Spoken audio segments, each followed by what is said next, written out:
So the next thing we're going to do is cement together the coin baffles. And what these are these are the ramps that will deliver coins from the coin slots down into the machine where we can count them, or we can detect them rather. So there are 4 identical pieces that are larger ramps like this, and they're definitely going to be in your clear parts because we want the animals to be able to see through these to see the rewards that are inside the basket. So in addition to being the ramps for the coins are also actually kind of windows that let our corvids see the rewards that we're offering. And what we're going to be doing is we're going to be using our familiar procedure of laminating parts together, and we're just going to laminate these 2 pairs, or these 2 pairs into 1 pair like this. And we'll be clamping those with machine screws like we have in previous steps. And we also need to collect these 4 smaller sort of rounded triangles, which are also part of the baffles. And we're going to make a pair of these as well. So the whole point here is to end up with 2 ramps that are actually 6 millimeters thick instead of 3.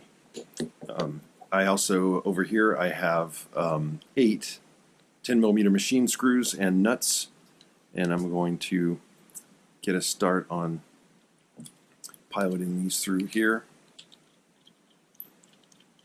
about halfway, just in case I have to tighten one of these after I apply the second baffle. So I'm just going to, since the holes are a little tight on mine, I'm going to probably leave maybe 2 millimeters of this exposed, like that. If yours are loose and pass all the way through, then push them all the way through and you'll be fine.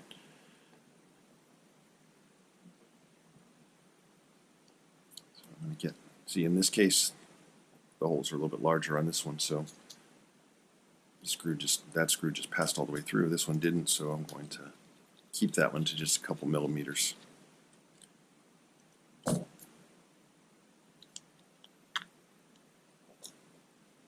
So the idea here is just going to be to apply cement, flip these over onto their counterpart, and press them together.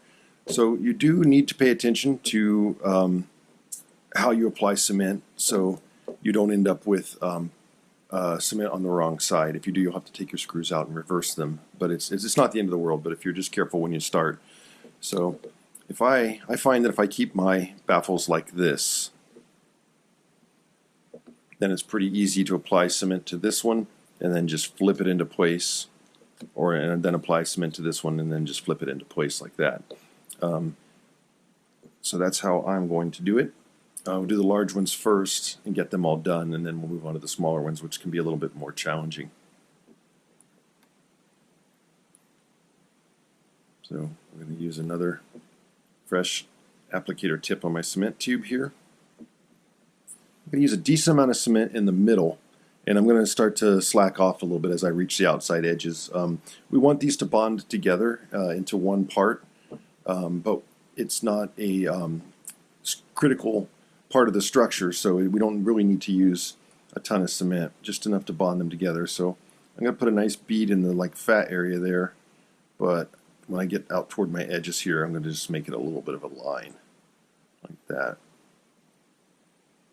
And then I'll just flip this guy over, line up the screw holes and push them together.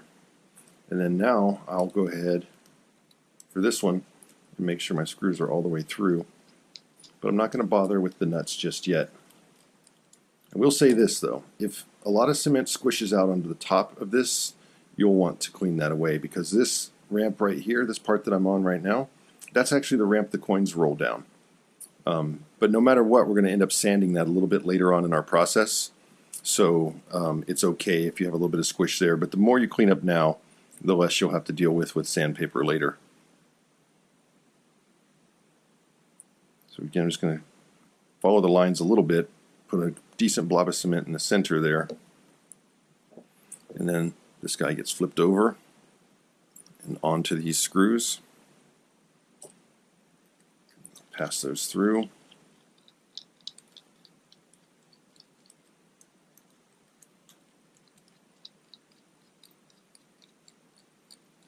Okay, now that I have those at least secure for the moment, I'll take this chance to cap my cement, and then we'll get these nuts onto the machine screws.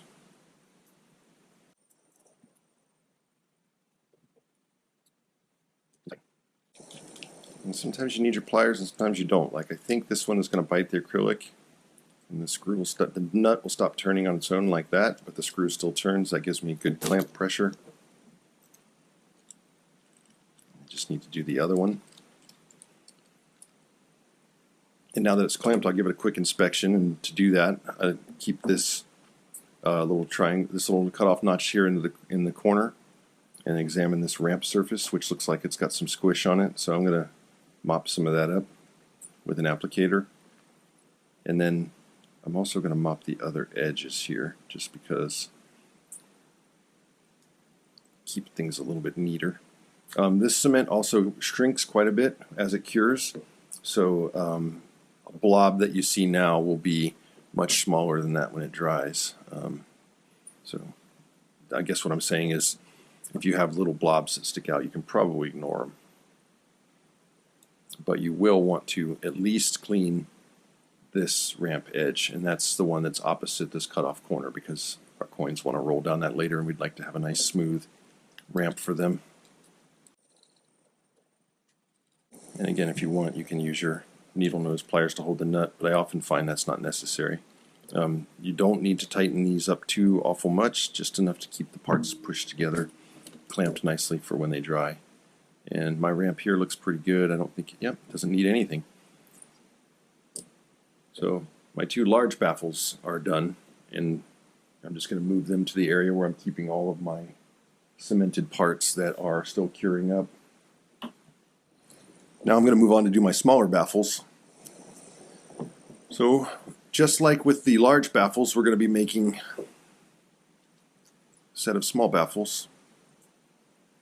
So I'm going to start by threading my machine screws through these. And then, unlike the other baffles that we just worked on, these are completely symmetrical, so it doesn't matter which side you apply the cement to. As far as cementing these goes, we don't need to do much. In fact, my plan is to just put a little dot of cement between the two screw holes, and that's just going to be it for these. That will bond them together. Again, they don't need to, they don't bear the weight of any structural stress or anything like that. So they just need to be bonded together so that they remain one part, but we don't require tremendous strength from them. So this is going to be pretty easy. I'm just going to put a dot here. Flip this over onto these screws. Might be easier to do in my hand. One of my screws fell at the back, so I am going to just put it through both at the same time, just like that.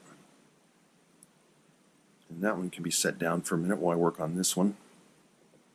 Same procedure, one little dot of cement in between the two screw holes. That's all I need.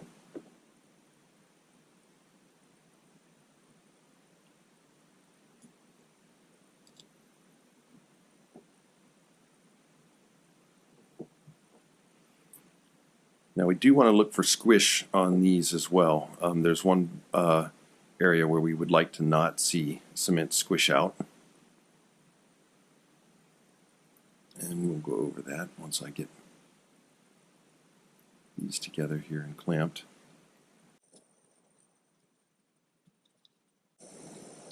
So the flat edge that is down here, that is the edge that's completely opposite from this curved contour here, that's where we don't really want to see anything squish out. It could affect the fit of the machine later.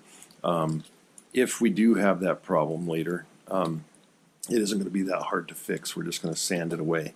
So it'll just be one of those things we fix with sandpaper if we have a need to.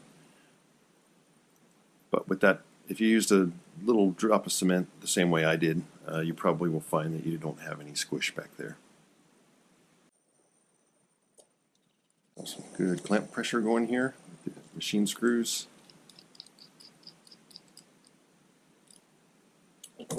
And that is it for our small baffles. So I'm going to also put these in my little pile that I'm building off to the side here, where everything goes to dry up.